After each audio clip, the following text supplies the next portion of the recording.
ఇక ఈవీఎంలపై జగన్ చేసిన కామెంట్స్ పై కౌంటర్ ఇస్తున్నారు ఏపీ మంత్రి నిర్మల. ఈవీఎంల ధ్వంసం తప్పు కాదని జగన్ అనడం సరికాదంటున్నారు.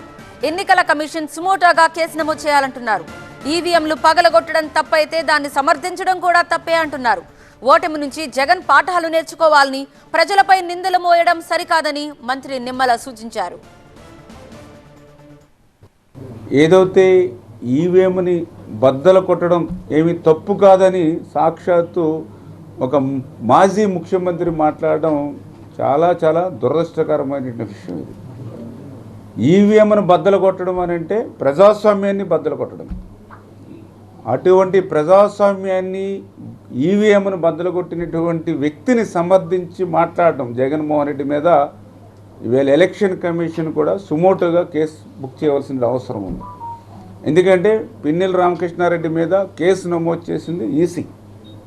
అంచేత అటువంటి ఈసీ నమోదు చేసినటువంటి వ్యక్తిని సమర్థిస్తూ అంటే ఈవీఎంని బద్దలు కొట్టడం ఒక తప్పు అయితే ఆ తప్పుని సమర్థించుకోవడం మరొక తప్పు. అంచేత ఖచ్చితంగా ఏదైతే ఇటువంటి వ్యక్తులు ప్రజాస్వామ్యం మీద నమ్మకం లేనిటువంటి వ్యక్తులు రాజకీయాల్లో ఉండటానికి అర్హులు కాదు. అంచేత ఎలక్షన్ కమిషన్ కూడా ఈసీ కూడా జగన్ మీద సుమోటోగా కేసు నమోదు చేయవలసిన అవసరం ఉంది. ప్రజాస్వామ్యాన్ని కాపాడుకోవాల్సినటువంటి అవసరం ఉంది.